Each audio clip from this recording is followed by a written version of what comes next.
नमस्कार मित्रों, KP education point में आपका स्वागत है। तो दोस्तों, ये वीडियो आपके लिए बहुत ही खास होने वाला है क्योंकि हम लेके आए हैं राजस्थान की विभिन्न प्रतियोगी परीक्षाओं में पूछे गए राजस्थान सामान्य ज्ञान प्रश्नों का विस्तृत हल। तो दोस्तों, बिना कोई देर किए चलिए सीधे चलते हैं प्रश्नों की ओर। तो दोस्तों, पहला प्रश्न आपकी स्क्रीन पर ये रहा, निम्न में से कौन सा युग्म सही है। तो दोस्तों, इसमें राजस्थान का अक्षांशीय एवं देशांतरीय विस्तार तथा क्षेत्रफल के आधार पर बताना है कि निम्न में से कौन सा युग्म सही है। तो दोस्तों, इसमें जो युग्म सही है वो है एक नंबर आंसर सही है। राजस्थान का क्षेत्रफल है 3,42,239 वर्ग किलोमीटर। तो दोस्तों, ये था इसका सही आंसर। तो दोस्तों, चलिए इसी प्रश्न की व्याख्या की ओर। राजस्थान में पूर्वी व पश्चिमी छोर पर समय अंतराल 35 मिनट और 8 सेकंड है। दोस्तों, राजस्थान का सबसे पूर्वी जिला धौलपुर तथा सबसे पश्चिमी जिला जैसलमेर। धौलपुर तथा जैसलमेर के मध्य जो समय अंतराल है वो है दोस्तों 35 मिनट और 8 सेकंड। और दोस्तों, जो राजस्थान का देशांतरीय विस्तार है उनमें दो देशांतरों के मध्य का स्थानीय समय अंतराल है वो है 4 मिनट का, यानी कि दोस्तों एक देशांतर को पार करने में 4 मिनट का समय लगता है। और राजस्थान का क्षेत्रफल 3,42,239 वर्ग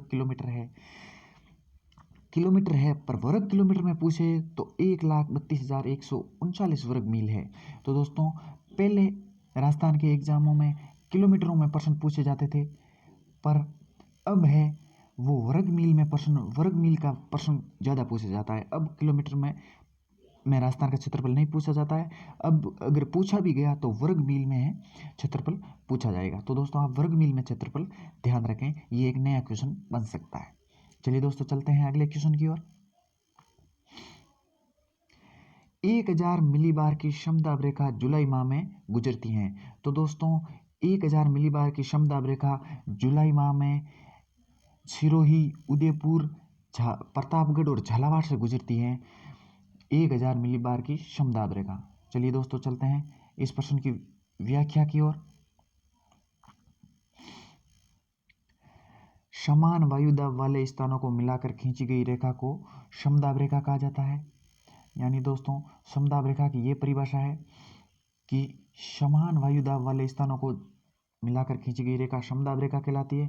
और दोस्तों, ये एक काल्पनिक रेखा है। समदाब रेखा एक काल्पनिक रेखा है। ग्लोब में जो भी रेखाएं होती हैं दोस्तों, आप सबको पता है कि काल्पनिक रेखाएं, जैसे मकर रेखा, कर्क रेखा, ये सब कल्पना के अनुसार खींची जा सकती है। वास्तव में ऐसी कोई रेखा नहीं है।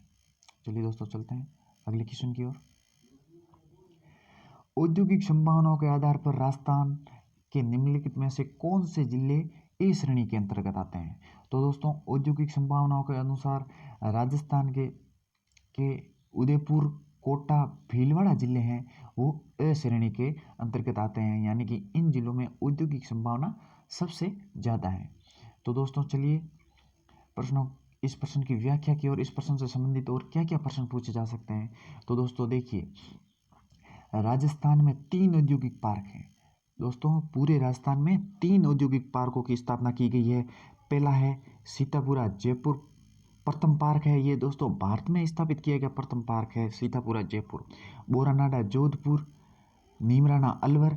दोस्तों, ये स्थान ध्यान रखें, एग्जामों में पूछा जाता है कि नीमराना औद्योगिक पार्क कहाँ स्थापित है, तो दोस्तों अलवर में। बोरानाडा औद्योगिक पार्क कहाँ स्थापित है, तो दोस्तों जोधपुर में।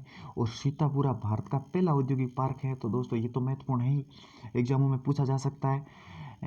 भारत का प्रथम पार्क है। और दोस्तों, इसकी स्थापना 1997 में की गई थी। सीतापुरा औद्योगिक पार्क की स्थापना 1997 में, ये भी ध्यान रखना दोस्तों। और दोस्तों, हिंदुस्तान में एक कारखाना है, उदयपुर में एक कारखाना स्थापित है जिसका नाम है हिंदुस्तान जिंक लिमिटेड कारखाना, उदयपुर में स्थापित है दोस्तों। जहाँ पर जिंक को गलाने का एक संयंत्र स्थापित है।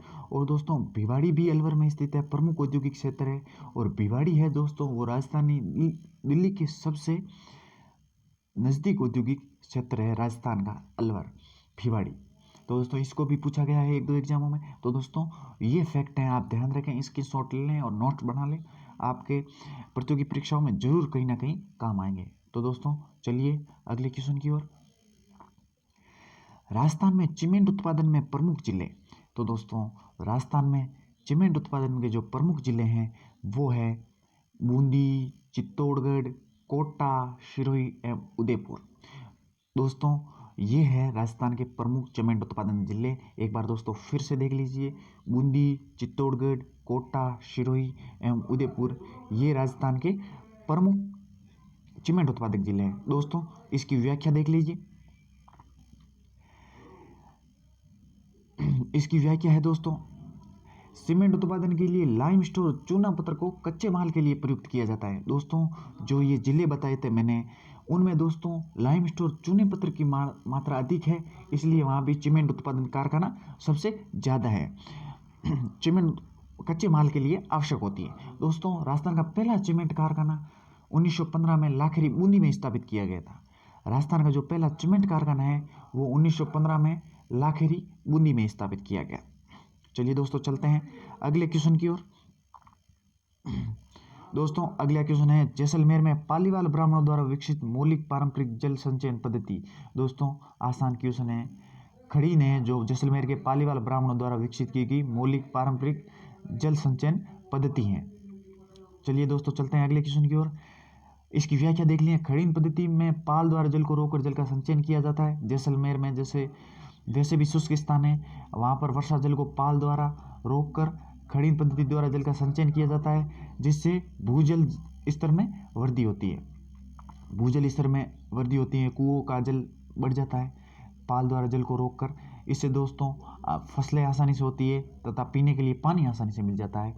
जैसलमेर के पालीवाल ब्राह्मणों द्वारा विकसित की गई पद्धति खड़ीन। दोस्तों ये इसके फैक्ट थे खड़ीन के, आप ध्यान रखें।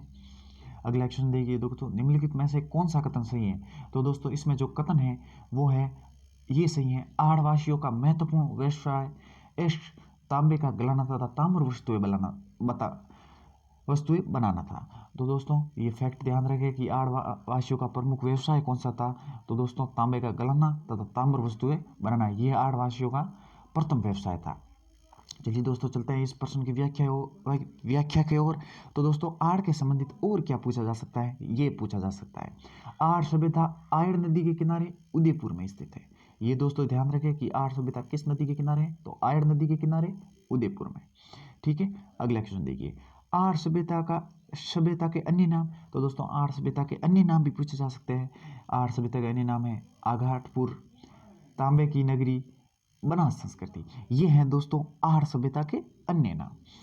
और आहड़ से दोस्तों जो बार बार एग्जाम में पूछा गया है कि यहाँ से तांबे गलाने की भट्टी प्राप्त हुई है, इसलिए इसको यहाँ के जो दोस्तों लोग थे, यहाँ तांबा अधिक उत्पादन होता था और यहाँ से तांबे से विभिन्न अस्त्र शस्त्रों का निर्माण करते थे। ये आहड़वासियों के दोस्तों जो बर्तन मिले हैं वो भी तांबे के ही मिले हैं। तो दोस्तों आहड़ से तांबे गलाने की भट्टी प्राप्त हुई है। आहड़ सभ्यता की खोज अक्षय कीर्ति व्यास ने की थी। दोस्तों ये याद रख लेना, एक महत्वपूर्ण फैक्ट है। चलिए दोस्तों चलते हैं अगले क्वेश्चन की ओर। निम्न में से किस इतिहासवेता ने कालीबंगा को सिंधु घाटी साम्राज्य की तृतीय राजधानी कहा है। तो दोस्तों दशरथ शर्मा ने कालीबंगा सभ्यता को सिंधु घाटी साम्राज्य की तृतीय राजधानी कहा है। ये आप ध्यान रखें, दशरथ शर्मा का ये कथन है कि कालीबंगा है जो सिंधु घाटी साम्राज्य की तृतीय राजधानी है।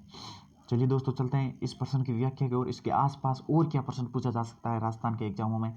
तो दोस्तों देखिए, कालीबंगा हनुमानगढ़ में स्थित है, सरस्वती या घग्गर नदी के किनारे है। दोस्तों सरस्वती को घग्गर नदी भी कहा जाता है, ये आप ध्यान रखें, जो कि हनुमानगढ़ जिले में बहती है, इसलिए इसको सरस्वती या घग्गर नदी भी कहा जाता है। कालीबंगा से जुते हुए खेत के प्रमाण मिले हैं। दोस्तों काफ़ी एग्जामों में पूछा गया है कि कालीबंगा जुते हुए खेतों के प्रमाण कहाँ से मिले हैं। तो दोस्तों कालीबंगा से। और कालीबंगा की खोज अमलानंद घोष द्वारा की गई थी। कालीबंगा की खोज अमलानंद घोष द्वारा की गई तथा यहाँ के जो उत्खनन करता है, जिन्होंने यहाँ की सभ्यताओं को खोजा, मुख्य रूप से बी लाल व बी के थापर ने यहाँ उत्खनन किया था। जैसे विभिन्न यहाँ से खोद करके विभिन्न जो भी है वो पुराने स्थल निकाले, यहाँ से पुराने बर्तन निकाले, यहाँ की उत्खनन किया था। आप ये ध्यान रखना, उत्खनन करता है बी लाल तथा बी के थापर। और दोस्तों कालीबंगा नाम इस कारण पड़ा था कि यहाँ कालीबंगा का सामान्यतः यहाँ से काले रंग की चूड़ियाँ मिली थी और यहाँ काले मर्दभांड भी मिले थे, इसलिए सामान्यतः इसका नाम कालीबंगा हो गया। कालीबंगा हनुमानगढ़ में स्थित है दोस्तों, ये भी ध्यान रखना। चलिए दोस्तों चलते हैं अगले क्वेश्चन की ओर। राजस्थान में प्रतिहार वंश के संस्थापक हरिश्चंद्र की राजधानी थी। तो दोस्तों हरिश्चंद्र की राजधानी मंडोर थी। और हरिश्चंद्र के बारे में जो भी फैक्ट हैं वो हम देख लेते हैं। हरिश्चंद्र को प्रतिहारों का आदि पुरुष भी कहा जाता था। दोस्तों हरिश्चंद्र को प्रतिहारों का आदि पुरुष, संस्थापक है उसको आदि पुरुष भी कहा जाता है। प्रतिहारों का आदि पुरुष हरिश्चंद्र। और दोस्तों देखिए, प्रतिहारों का सबसे प्रतापी जो शासक था वो था दोस्तों नागभट्ट प्रथम। नागभट्ट प्रथम था दोस्तों, वो प्रतिहारों का सबसे प्रतापी शासक था और इसने दोस्तों अरबों को भी हराया था।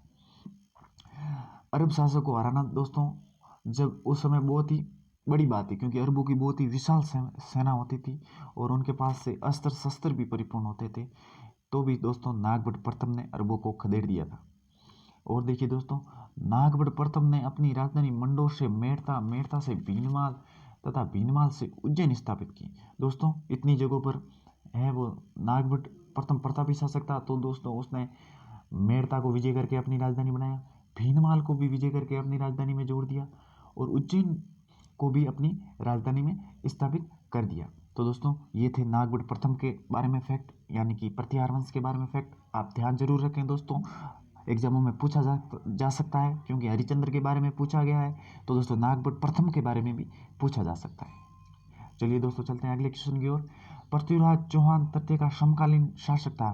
तो दोस्तों पृथ्वीराज चौहान के जो समकालीन शासक थे वो दोस्तों थे परमर्दी देव चंदेल, यानी कि 1 नंबर आंसर इसका सही हो जाएगा।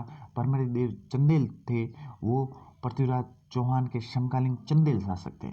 चलिए दोस्तों चलते हैं इसकी व्याख्या की ओर। दोस्तों पृथ्वीराज चौहान के बारे में फैक्ट आपको ध्यान तो रखना ही है, क्योंकि पृथ्वीराज चौहान भारत का महान हिंदू शासक था जिन्होंने मोहम्मद गोरी को भी पराजित किया था। तो दोस्तों देखिए, पृथ्वीराज के समकालीन शासक जयचंद गढ़वाल। और दोस्तों पृथ्वीराज के समकालीन शासक की बात करें तो जयसेन गढ़वाल भी पृथ्वीराज के समकालीन शासक था। जयसेन गढ़वाल की पुत्री संयोगिता से पृथ्वीराज ने विवाह किया। दोस्तों आप सबको वो कहानी तो पता ही होगी, जयसेन संयोगिता तथा पृथ्वीराज की कहानी, जिन्होंने पृथ्वीराज ने संयोगिता का अपहरण करके और उनसे जयसेन गढ़वाल की जो आज्ञा थी उनके विरुद्ध शादी कर दी थी संयोगिता से।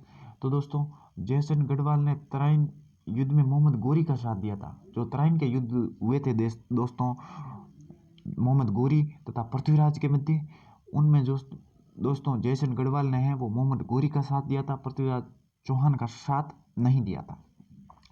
तराइन का दोस्तों प्रथम युद्ध 1191 में हुआ था और द्वितीय युद्ध हुआ था वो तो हुआ था 1192 में। ये दोस्तों तराइन के 2 युद्ध हुए थे, महत्वपूर्ण है दोस्तों, ध्यान रखना। और दोस्तों तराइन का तृतीय युद्ध भी मैं आपको बता देता हूँ, वो 1208 में हुआ था। इल्तुतमिश तथा एक आक्रमणकारी था उनके मध्य हुआ था। दोस्तों ये फैक्ट भी आप देख लेना। तराइन का तृतीय युद्ध भी हो रखा है। अभी तक तो एग्जामों में सिर्फ 2 युद्धों के बारे में भी पूछा है, तृतीय युद्ध के कहीं पूछा नहीं है, पर तराइन का तृतीय युद्ध भी हो रखा है दोस्तों, ये भी आप ध्यान रखें, महत्वपूर्ण फैक्ट है। और दोस्तों देख ले, पृथ्वीराज चौहान का दरबारी कवि व मित्र चंद्रबरदाई था।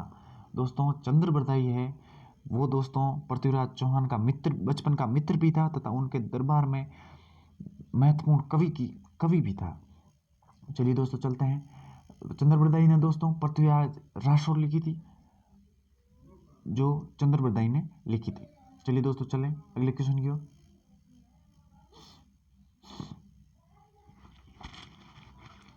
देखिए दोस्तों अगला क्वेश्चन है, उत्तरी सूची को सूची 2 से सम्मिलित कीजिए तथा नीचे दिए हुए कूटों का उपयोग कर सही उत्तर का चयन कीजिए। तो दोस्तों इसमें जो सही उत्तर है आपको बताना है राजस्थान के क्षेत्र तथा गायों की नस्ल। राजस्थान के किन किन क्षेत्रों में ये दोस्तों 4 गायों की नस्ल दी हुई है वो पाई जाती है। तो दोस्तों देखिए इसका जो सही आंसर है वो है 2 नंबर, यानी कि राजस्थान, उत्तरी पश्चिमी राजस्थान राठी, दक्षिणी पश्चिमी राजस्थान कांकरेज, पश्चिमी राजस्थान थार पारकर, मध्यवर्ती राजस्थान गिर। तो दोस्तों ये दोस्तों क्षेत्र तो आपको ध्यान ही रखने हैं, महत्वपूर्ण है। अब बड़ी बड़ी एग्जामों में दोस्तों मतलब और व्याख्या के साथ प्रश्न पूछे जा रहे हैं, क्योंकि दोस्तों ये दोस्तों गाय की नस्ल के बारे में दोस्तों हमको संपूर्ण जानकारी होती है, तो ही दोस्तों ये ऐसे प्रश्न हम सही कर सकते हैं। दोस्तों ये पशुधन संपदा से संबंधित है। तो दोस्तों ये आपको ध्यान ही रखना है कि राठी किन क्षेत्रों में पाई जाती है, कांकरेज किन क्षेत्रों में पाई जाती है, थार पारकर तथा गिर है वो किन क्षेत्रों में पाई जाती है। तो दोस्तों ये आप रख लीजिए, स्क्रीनशॉट ले सकते हैं। गायों की नस्ल के बारे में आपके लिए बहुत ही उपयोगी सिद्ध होगा। देखिए दोस्तों इसकी व्याख्या देख लीजिए। गोवंश में राजस्थान का भारत में छठा स्थान है। तो दोस्तों गोवंश में है वो राजस्थान का भारत में छठा स्थान है। राठी एवं थार पारकर प्रमुख दुग्ध उत्पादन के लिए प्रसिद्ध है। दोस्तों जो राठी एवं थार पारकर गाय हैं वो दुग्ध उत्पादन के लिए प्रसिद्ध है। राठी को राजस्थान की कामधेनु भी कहा जाता है। दोस्तों राठी का उपनाम राजस्थान की कामधेनु भी कहते हैं राठी को। काफ़ी एग्जामों में ये दोस्तों उपनाम भी पूछ लेते हैं, ध्यान रखें दोस्तों। बड़ी राठी को राजस्थान की कामधेनु किसे कहा जाता है? तो दोस्तों राठी को कांकरेज नस्ल के बेल प्रसिद्ध हैं। दोस्तों कांकरेज नस्ल के गोवंश होते हैं उनके दोस्तों बेल प्रसिद्ध हैं, जो कि भारवाहक के लिए उपयोग में लिए जाते हैं। दोस्तों पहले बैलगाड़ी के रूप में जो बेल प्रयोग लिए जाते थे उनमें ज़्यादातर नस्ल के जो बेल होते थे वो कांकरेज नस्ल के होते थे। अब तो दोस्तों बेलों का प्रयोग कम हो गया है, क्योंकि साधन सुख संपदा का वैज्ञानिक तौर पर वृद्धि हुई है इसी कारण। लेकिन जो पहले हमारे दादा परदादा यूज लेते थे उनमें दोस्तों कांकरेज नस्ल के बेल भारवाहक के लिए प्रसिद्ध थे। अब दोस्तों बेल का उपयोग तो कम ही रह गया है, आपको पता ही है। और दोस्तों देखिए थार पारकर जो नस्ल है वो मालानी क्षेत्र बाड़मेर में पाई जाती है। दोस्तों थार पारकर जो नस्ल है वो मालानी क्षेत्र बाड़मेर में पाई जाती है। और दोस्तों अगर मालानी क्षेत्र की बात करें तो दोस्तों यहाँ के घोड़े भी प्रसिद्ध है। दोस्तों यहाँ के घोड़े विश्व में प्रसिद्ध है, राजस्थान में नहीं, भारत में नहीं, विश्व में भी मालानी नस्ल के घोड़े प्रसिद्ध है। और दोस्तों देखिए गिर को रेडा वे अजमेरा भी कहा जाता है। दोस्तों जो गिर नस्ल की गाय हैं उनका उपनाम है रेडा वे अजमेरा। तो दोस्तों ये उपनाम आप विशेष तौर पर ध्यान रखें। गिर को रेडा वे अजमेरा तथा राठी को राजस्थान की कामधेनु, ये दो फैक्ट याद रखें दोस्तों, जरूर काम आएंगे आपके एग्जामों में। अक्सर एग्जामों में पूछे जाते हैं गाय गोवंश के बारे में तो दोस्तों अक्सर पूछे जाते हैं, क्योंकि अब गोवंश है जो करंट का विषय बना हुआ है कि इनको राष्ट्रीय पशु बनाओ गाय को, पर अभी तक तो भारत सरकार से मान्यता नहीं मिली है। तो दोस्तों गोवंश के बारे में आप विशेष ध्यान रखें कि राठी को राजस्थान की कामधेनु, गिर को रेडा वे अजमेरा। तो दोस्तों ये थे आज के महत्वपूर्ण क्वेश्चन। अगले क्वेश्चन हम और भी क्वेश्चन लेके आएंगे राजस्थान प्रतियोगी परीक्षाओं में पूछे गए सामान्य विज्ञान के, सामान्य ज्ञान के, इंडिया जीके के सब प्रश्नों का हल दोस्तों हमारे चैनल पर जरूर मिलेगा आपको। अगर दोस्तों ये वीडियो आपके लिए थोड़ा भी सहायक सिद्ध होता है तो आप हमारे चैनल को सब्सक्राइब जरूर करें। थैंक यू दोस्तों, वीडियो को लाइक करें, चैनल को सब्सक्राइब करें। Thank you.